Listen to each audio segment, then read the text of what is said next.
6 दिसंबर 1992 का वो कालिख जो राम भक्तों ने पूरे देश से आकर अयोध्या में विध्वंस कर दिया था, लेकिन राम मंदिर बनने के उपरांत ये जो कालिख अयोध्या वासियों के मस्तक पर लगा है, ये शायद हजारों हजार वर्ष तक ना ध्वस्त हो और ये जीवन भर हिंदू, अयोध्या का हिंदू अपने मस्तक पर लेकर घूमेगा। 6 दिसंबर 1992 का वो कालिख जो राम भक्तों ने पूरे देश से आकर अयोध्या में विध्वंस कर दिया था, लेकिन राम मंदिर बनने के उपरांत ये जो कालिख अयोध्या वासियों के मस्तक पर लगा है, ये शायद हजारों हजार वर्ष तक ना ध्वस्त हो और ये जीवन भर हिंदू, अयोध्या का हिंदू अपने मस्तक पर लेकर घूमेगा और नमक हराम की तरह देखा जाएगा। जिसने राम मंदिर को बनवाया उसी को अयोध्या वासियों ने हरा देने का काम किया है। ये संपूर्ण अयोध्या के लिए, संपूर्ण भारत के हिंदुओं के लिए और संपूर्ण विश्व में पहले हिंदुओं के लिए इससे ज्यादा दुख की बात कुछ नहीं हो सकती है कि जिन माननीय प्रधानमंत्री मोदी जी ने, योगी जी ने जिस अयोध्या में आते थे तो लगता था कि आसपास के किन्हीं सीट के विधायक और सांसद हैं, ऐसा कभी लगा ही नहीं कि वो प्रधानमंत्री हैं। और उसके बाद भी उनको हरा देने का काम किया है। यह कालिख हजारों वर्षों तक चलने वाली है और इसे अयोध्या वासी कभी जो है खत्म नहीं कर सकते हैं। ये बहुत दुखद है और इसको कह पाना कि अयोध्या में क्यों अयोध्या वालों ने भारतीय जनता पार्टी को हरा दिया और उनको कैसे हरा दिया, जो 90 के दशक की वो शाम जब लाखों की संख्या में राम भक्तों को, साधु संतों को यहाँ गोलियों से बूंद दिया था और उन्हीं को जिता दिया। ये बहुत दुख है। इसको कह पाना, मैं पिछले 2 दिन से मुझे न भोजन हो मुझसे किया जा रहा है, न मुझे नींद आ रही है। मैं बता नहीं पा रहा हूँ कितना कष्ट है और ये सिर्फ मुझे, एक मात्र मुझे नहीं है बल्कि पूरे देश में हिंदुओं को है। और इसको सोचकर कि अयोध्या में लोगों ने भगवान राम को जो लेकर चलने वाली पार्टी है उसको हरा दिया और भगवान राम के भक्तों का निर्ममता पूर्वक संहार करने वाले रावणों को यहाँ से जिता दिया। अयोध्या को कभी पूरा भारत सहित पूरे सनातन में जो हिंदू है, पूरे विश्व में सनातनी हिंदू है, वो शायद माफ नहीं कर पाएंगे। ये बहुत दुखद है, बहुत दुखद है, बहुत दुर्भाग्यजनक है हिंदुओं के लिए, अयोध्या के हिंदुओं के लिए।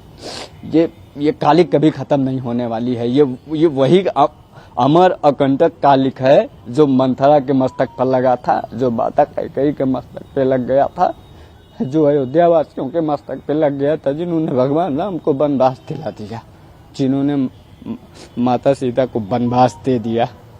ये वो अमर कालिख है, ये वो अकंटक कालिख है जो जब तक राम मंदिर रहेगा तब तक ये कालिख हिंदुओं के मस्तक पर रहेगा कि जिन्होंने भव्य दिव्य राम मंदिर बनवाने का काम किया, 500 वर्षों के कालिख को विध्वंस कर दिया, उन्हीं को इन्होंने हरा दिया। चंद निजी स्वार्थ कहीं लग गए होंगे, चंद रुपए दिख गए होंगे, जिन्होंने यह कहा कि संविधान बदल देगी भारतीय जनता पार्टी। जिस संविधान की बदौलत हमारे प्रभु श्री राम लला भव्य रूप से विराजमान हुए, कुछ जुमलेबाज पार्टियों ने उसी संविधान को ही दांव पे लगा दिया अपनी राजनीति के चक्कर पे, और उन्होंने पूरे देश में ये कहा कि संविधान बदल देगी भारतीय जनता पार्टी। इससे ज्यादा दुखद और क्या होगा। संविधान बदलने की किसी में क्षमता नहीं है। मैं बहुत दुखी हूँ और लगभग 5 लाख वोट जो है तो भाजपा प्रत्याशी लल्लू सिंह को मिला। अब उसमें विपक्ष जो है षड्यंत्र में सफल रहा। विपक्ष ने क्या किया कि एक दलित को यहां से जो है जनप्रतिनिधि बनाया, इसलिए कि उसको पता था कि जो यादव वोट है, मुस्लिम वोट है, उसको मिल ही जाएगा। और जिनको प्रत्याशी बनाए वो दलितों के नाम पर, कुछ जातिवाद के नाम पर कुछ वोट ले लिए और कुछ तमाम कारण रहा। एक बार जो है तो भाजपा के राष्ट्रीय अध्यक्ष ने कह दिया था कि आरएसएस की जरूरत अटल जी के समय थी, अब हम बहुत मजबूत हैं, तो हिंदू संगठनों की उपेक्षा भी इसमें कारण रहा। और दूसरा एक जो बड़ा कारण था अयोध्या की सीट हारने का, तो चीन और पाकिस्तान के एजेंट भी यहां लगे थे हराने के लिए, क्योंकि वो देख रहे थे कि भारतीय जनता पार्टी जो है उसका जो राजनीति का केंद्र है वो राम मंदिर है। तो चीन और पाकिस्तान के एजेंट यहां रात रात घूम करके और वो जो है यहाँ पैसा भी काफ़ी बांटे हैं तो वो दलितों को और ओबीसी को जो है तो समझाने में और खरीदने में कामयाब रहे। हालांकि हम लोग शर्मिंदा हैं और जो राम भक्तों के ऊपर गोली चलाया उसका प्रत्याशी जीत गया, जिसने राम मंदिर बनाया उसका प्रत्याशी हार गया। यही कुछ जो है कल्याण समय भी हुआ था। ये अत्यंत दुखद रहा और यह कमी जल्दी पूरी भी होगी, क्योंकि जिस प्रत्याशी को गठबंधन ने दिया था वह प्रत्याशी बहुत बुजुर्ग हैं और वो कई बार मरने से बच चुके हैं, इतने बीमार भी, उनके तमाम तरह की बीमारियां भी हैं, तो वो साल 6 महीने के अंदर ही वो मरने वाले हैं। इसके बाद जो है यहाँ से भारतीय जनता पार्टी जीतेगी पूर्ण बहुमत से। फिर से जो यहाँ खड़ा होगा प्रतिनिधि वो लगभग जो है 4 लाख वोट से जीतेगा।